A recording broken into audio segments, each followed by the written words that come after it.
अच्छा, तो आप मुझे ये बताएं कि आपके कितने बैंड्स थे? मेरे 6.5 बैंड्स थे। अच्छा, और रिक्वायर्ड कितने थे? रिक्वायर्ड 5.5 थे। 5.5 थे।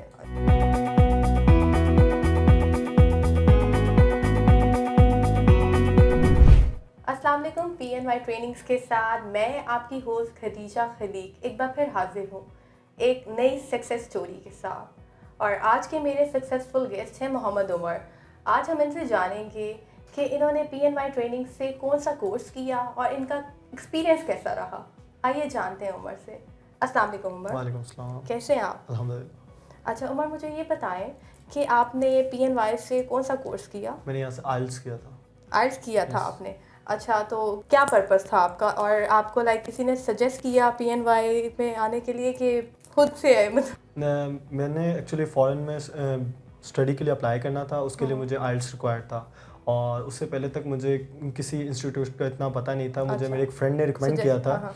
कि आप PNY से करो, क्योंकि एक अच्छा इंस्टीट्यूट है, उसने भी यहीं से आइल्स किया था, तो इसी वजह से मैंने यहाँ से किया है। अच्छा, तो आप मुझे ये बताएं कि आपके कितने बैंड्स थे? मेरे 6.5 बैंड्स थे। अच्छा, और रिक्वायर्ड कितने थे? रिक्वायर्ड 5.5 थे। 5.5 थे। ओके उमर, मुझे ये बताएं कि आपको टीचिंग स्टाफ कैसा लगा और सारा एनवायरनमेंट आपको PNY का कैसा लगा था? एक्चुअली टीचिंग स्टाफ बहुत अच्छा था, बहुत अच्छा। कोऑपरेटिव था। मेरी कुछ टाइमिंग भी ऐसी थी कि मुझे यूनिवर्सिटी के बाद आना पड़ता था, लेकिन वो अकोमोडेट कर लेते थे मुझे। अच्छा, मतलब अच्छे कोऑपरेटिव है। कोऑपरेट बहुत ज़्यादा कोऑपरेटिव थे। एनवायरनमेंट काफ़ी फ्रेंडली था। मुझे कभी ये फील नहीं हुआ कि इस तरह जिस घर वाली फीलिंग आती थी। सब अपने अपने लगते थे, अच्छे से ट्रीट करते हैं यहाँ पे सारे। कि उमर, आप मुझे ये बताएं कि आपने जैसे कि मुझे बताया है कि आपने आइल्स यहाँ से इसलिए किया क्योंकि आपने जर्मनी जाना था, तो आपका जर्मनी को लेके क्या एम्स हैं आपके? मेरा ड्रीम था कि मैं वहाँ जाके स्टडी करूँ, क्योंकि जर्मनी को ना कंट्री ऑफ इन्वेंशंस कहते हैं। अच्छा। तो मेरा वैसे भी इंजीनियरिंग में थोड़ा सा इंटरेस्ट था, तो इस वजह से, और कुछ मेरे रिलेटिव्स वहाँ पे थे, वो भी स्टडी कर रहे हैं वहाँ पे, तो मैं बहुत इंप्रेस हुआ था जब वो आए थे। उन्होंने मुझे बताया था एनवायरनमेंट, हर चीज़, तो इस वजह से मैं वहाँ जाना चाहता हूँ। अच्छा, तो जर्मनी जाके आपके आगे क्या फर्दर प्लान्स हैं? आपने क्या करना है उधर जाके? मैंने उधर जाके मैकेनिकल इंजीनियरिंग स्टार्ट करनी है। हाँ माशाल्लाह। ओके उमर, आपको जर्मनी लेके जाने में PNY ने अपना रोल किस हद तक प्ले किया, आपको क्या लगता है? एक्चुअली PNY ने एक बहुत इंपॉर्टेंट रोल इसमें प्ले किया है, क्योंकि विदाउट आइल्स तो आप किसी भी इंटरनेशनल कंट्री में कोर्सेज नहीं कर सकते। तो और मुझे नॉर्मली आइल्स का कुछ भी पता नहीं था, इन्फो नहीं थी आइल्स के बारे में। तो जब मैं यहाँ पे आया, मैंने काफ़ी सारी चीज़ें सीखी आइल्स से रिलेटेड, और इसी की वजह से मैं वहाँ पे इजीली अब आ जा सकता हूँ। और इवन हर जर्मनी के लिए नहीं, मैं किसी भी फॉरेन कंट्री में अब इजीली ट्रैवल कर सकता हूँ जिधर आइल्स रिक्वायर्ड है, और मैं वहाँ पे स्टडी कर सकता हूँ। अच्छा माशाल्लाह। ओके उमर, मुझे ये बताएं कि आइल्स में आपको रिक्वायर्ड होता है कि आपकी स्पीकिंग अच्छी होनी चाहिए, रीडिंग अच्छी होनी चाहिए और राइटिंग अच्छी होनी चाहिए। तो जब PNY में मतलब आने से पहले आपकी कैसी थी और PNY से जब आपने कोर्स किया तब आपकी कैसी हुई, कैसे क्या बेटरमेंट आई? आने से पहले ना मैंने एक इनिशियल, जिसको कहते हैं ना इंटरव्यू वगैरह, इस टाइप का इनिशियल अपना एक आइल्स का टेस्ट दिया था मेरे रिलेटिव्स को ही। तो उन्होंने मुझे, वो एक प्रोफेसर है इंग्लिश की, तो उन्होंने मुझे बताया था कि मुझे ना स्पीकिंग बैरियर एक होता है, ठीक है, साइकोलॉजिकल फैक्ट है।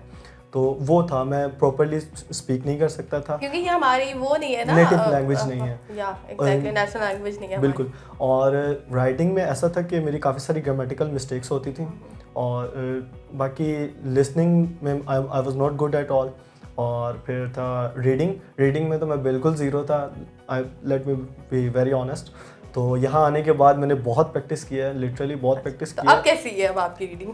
अब काफ़ी बेहतर है, इट्स बेटर देन। तभी तो आपके 6.5 बैंड्स आए माशाल्लाह। एक्चुअली जब मैं रीडिंग में बैठा हुआ था ना, तो मैंने ये चीज़ ऑब्जर्व की थी कि मेरी प्रैक्टिस वहाँ पे काम आई थी। अच्छा। क्योंकि बाकी सब वो टाइम लिमिट को रीच नहीं कर पा रहे थे, और मैंने टाइम लिमिट से पहले करके उसको रीचेक कर रहा था। अच्छा, ये मुझे बताएं कि कितने मंथ्स का कोर्स था यहाँ पे? यहाँ पे 1.5 मंथ्स का कोर्स था मेरा। अच्छा। और उसी 1.5 मंथ्स में माशाल्लाह आप इतने पॉलिश हो गया था, पॉलिश हो गए।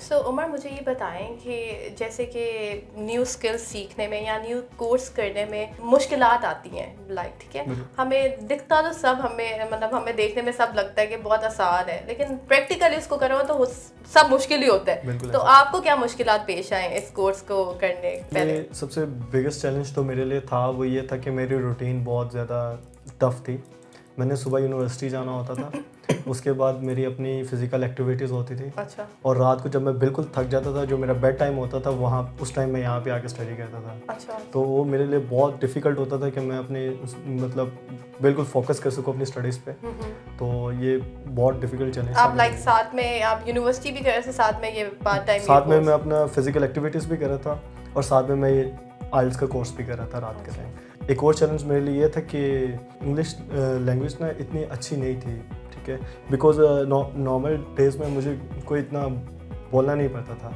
लेकिन यहाँ पे आके मैंने वो चीज़ प्रैक्टिस की है, बार बार बोला हूँ, हर नए नए टॉपिक्स मिलते थे, नई नई पिक्चर्स मिलती थी जिनको डिस्कस करना होता था, उससे मेरी काफ़ी स्किल्स पॉलिश हुए हैं। अच्छा, ये होता है कि प्रोनाउंसिएशन मैटर बड़ी करती है। ब्रिटिश इंग्लिश का तो एक्सेंट ही डिफरेंट होते हैं लाइक हमसे। तो ये कोर्स करने के बाद आपके एक्सेंट में कितनी इंप्रूवमेंट आई है? एक्चुअली पहले बहुत सारे ऐसे वर्ड्स थे जो हम मतलब जैसे पाकिस्तानी बोलते हैं ना विदाउट एनी एक्सेंट, तो मैं वो वैसे ही प्रोनाउंस करता था, कैजुअल वर्ड। कैजुअल। तो लेकिन इस पर मैंने काफ़ी ज़्यादा काम किया है, मुझे बहुत सारी वोकेबलरी ऐसी मिली थी जिसके अंदर नए वर्ड्स वही थे जो हम नॉर्मल डेज में यूज़ करते हैं, लेकिन उनका वे ऑफ प्रोनाउंस और उनका एक्सेंट डिफरेंट था, वो सब मैंने यहाँ से आके सीखा। उमर, फिर फाइनली आप जा रहे हैं जर्मनी इंशाल्लाह सून में। और इसमें सबसे ज़्यादा रोल किसने प्ले किए? PNY ट्रेनिंग्स ने। ओके उमर, मुझे ये बताएं कि PNY ट्रेनिंग्स के बारे में आप क्या कहना चाहेंगे? आप व्यूअर्स को कितना सजेस्ट करेंगे कि लाइक रेकमेंड करेंगे कि वो यहाँ पे आएँ, आके कोर्स करें? एक्चुअली मैं ज़रूर कहूँगा कि व्यूअर्स से कि वो ज़रूर आएँ PNY में आके ज़रूर, क्योंकि ये बज़ाहिर बहुत आसान लगता है कि कोई भी कोर्स आप इजीली कर सकते हैं, लेकिन जब आप किसी चीज़ की प्रैक्टिस नहीं करते ना, तो वो डेफिनेटली आप उसमें अच्छा परफॉर्म नहीं कर सकते।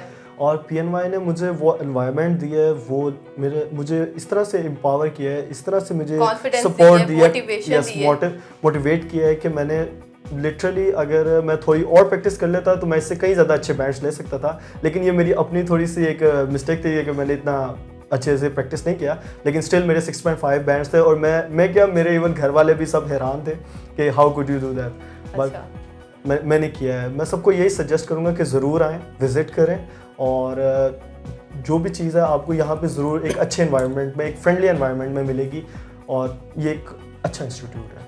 अच्छा, मिस्टर वहाब यूनुस का मोटो है लाइक यूथ को एम्पावर करने का, इसके बारे में आप क्या कहना चाहेंगे? एक्चुअली पाकिस्तान में 65% से ज़्यादा यूथ है, ठीक है, मतलब सबसे ज़्यादा यूथ परसेंटेज पाकिस्तान के पास है, और जो यूथ होती है ना, वो एक बिल्डिंग ब्लॉक होता है नेशन का। तो मेरे नज़दीक ये बेस्ट मोटो है, फ्यूचर है हमारा। फ्यूचर बिल्कुल ऐसे ही है, ये टर्निंग पॉइंट है। अगर हमारी यूथ इस टाइम एम्पावर होगी, जितनी ज़्यादा एम्पावर्ड होगी उतना ज़्यादा हमारा डेवलप कंट्री होगी, और उससे उतनी ही अच्छा हम लोग तरक्की करेंगे। That's the best point, I think so. Thank you so very much Umar, आपके टाइम का, आपने हमारे लिए टाइम निकाला, और आपसे बात करके बहुत अच्छा लगा। Thank you so much. मुझे दीजिए इजाज़त नेक्स्ट एपिसोड के लिए। अल्लाह हाफ़िज़।